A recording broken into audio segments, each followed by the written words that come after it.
With the recent release of Luuk, the topic of male characters has become a big one again within the Wuthering Waves community, and a lot of people seem to believe that Kuro Games intentionally makes male characters weaker. But is this the case? That's what I would like to talk about in today's video. Now, I'm gonna make it very clear. This video is not about the amount of male characters we get, their animation quality, or their story presence. This is purely going to be based on their kits and their strength around the time of their release. So if you're expecting literally anything else from this video, that's not what you're gonna be getting.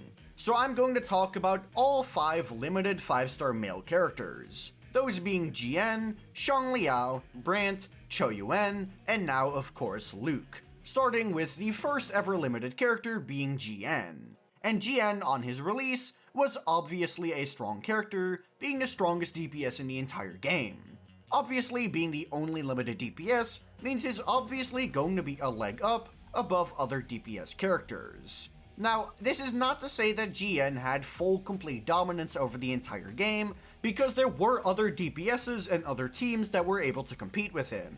Mainly being Encore Hyper Carry with Sanhua, and the Double Havoc combo running Double Dreamless. Double Dreamless was eventually patched out, proving itself to be an unintentional effect. Which leaves Encore, and Jiyan still had a significant advantage when it came to AoE content because of just how single target locked Encore is when you compare it to Jiyan's AoE. So Jiyan, at the time of release, was the strongest DPS in the game. Now I am gonna make a bit of an exception with Jiyan because he was the first ever banner character, so I am going to look a little bit in the future. But this will solely be to compare him to other limited characters and not to see how he aged. The other limited characters I want to talk about for him are Jinshi and Xiangli. Yinlin serves an entirely different role, so I don't want to compare Jiyan to her. However, when it comes to Jinshi and Xiangli, Jiyan was weaker than Jinshi but stronger than Xiangli. Jinshi would go on to dominate the entire meta during the entirety of 1.x, and because she was the Sentinel Resonator, I think it only makes sense that she was stronger than Jiyan. But it's not like the gap between these two characters was astronomical at the time of Jinshi's release.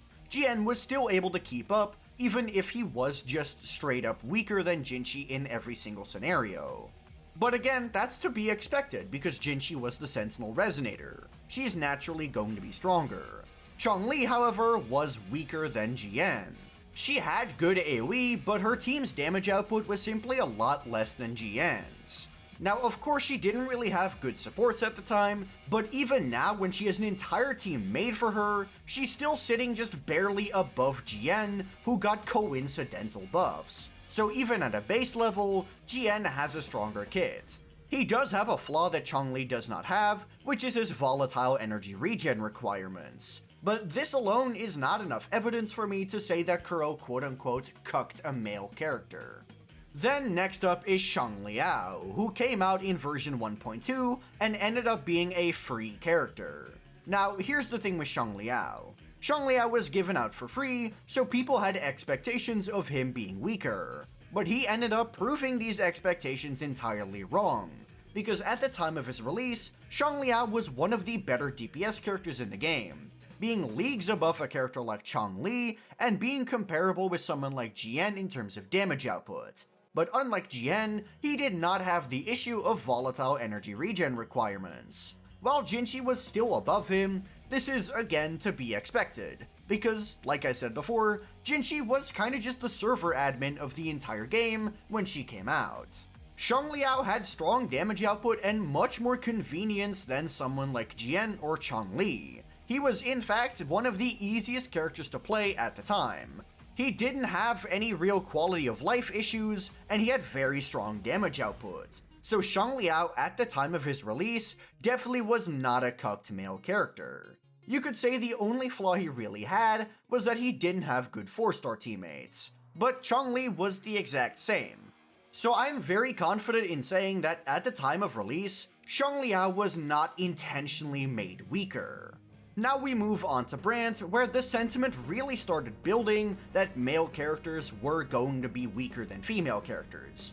Which I find weird because even at the time he was not a weak character, and I would say that to this day, Brant is still not a weak character. At the time of release, Brant had the highest damage output for any single character within the sub-DPS role, being stronger than a character like Yinlin. He was also the first ever sub-DPS to feature healing and shielding within his kit, making him very unique at the time compared to every other sub-DPS in the game. He was basically stronger than every other sub-DPS in almost every single scenario.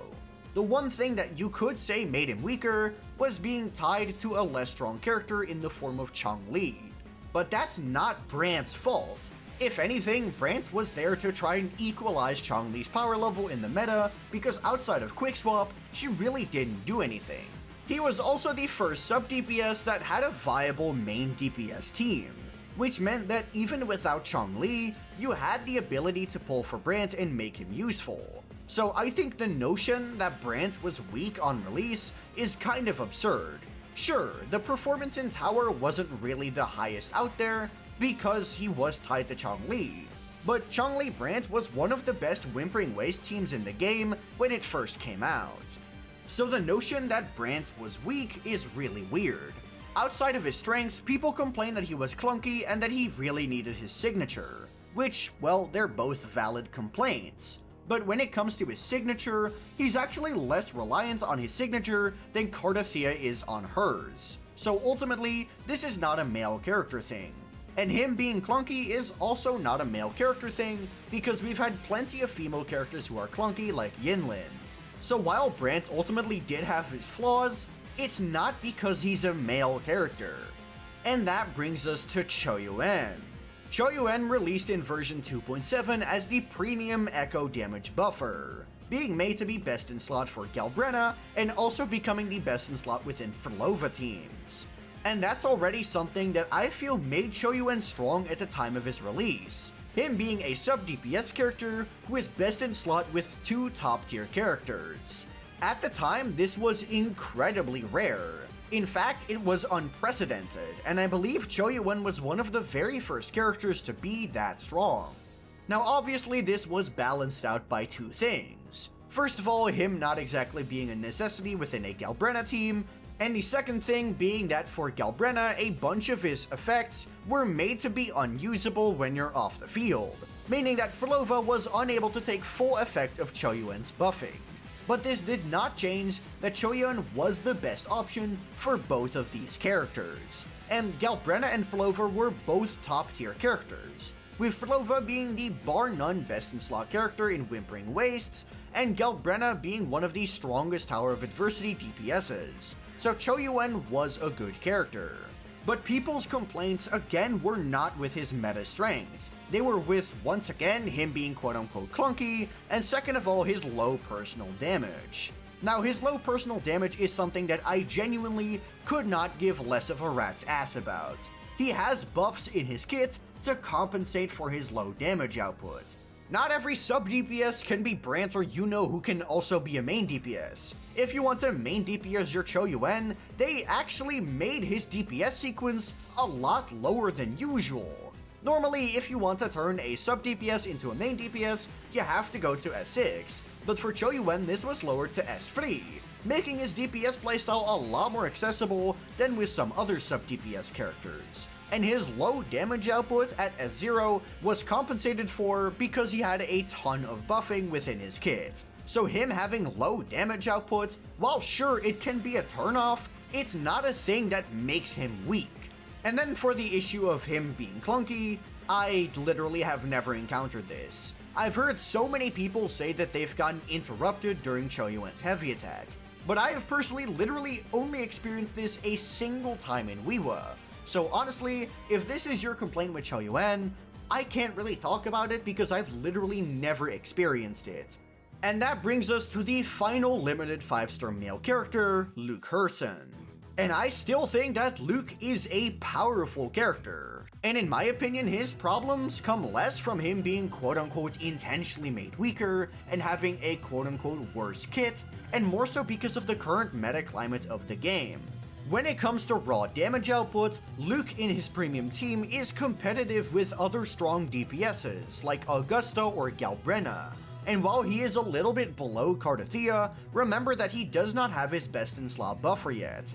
He is incapable of maxing out his own inherent skill in his current best team, and Lene also does not have a perfect outro skill for him. So he's still going to get a better buffer in the future, and he's already competitive with a lot of the current DPS cast. So when it comes to his damage output, he is completely fine. When it comes to quote-unquote clunkiness, I don't think he really has any. He is one of the most comfortable aerial characters to play in the entire game because of how many movement options he has while he's in the air, unlike someone like Brant or Lupa, who really does not have the ability to chase down enemies. However, Luuk does have this ability, which means that when it comes to mid-air characters, he's one of the more well-designed and less clunky ones out there. So what is it that makes Luuk quote-unquote weaker? That would be the fact that Whimpering Wastes is just a completely horrible game mode at the current moment. Luuk's kit is in theory pretty decent for Whimpering Wastes. The things you want for Whimpering Wastes are high damage output, which Luuk does have access to, and damage that is consistently split throughout your rotation.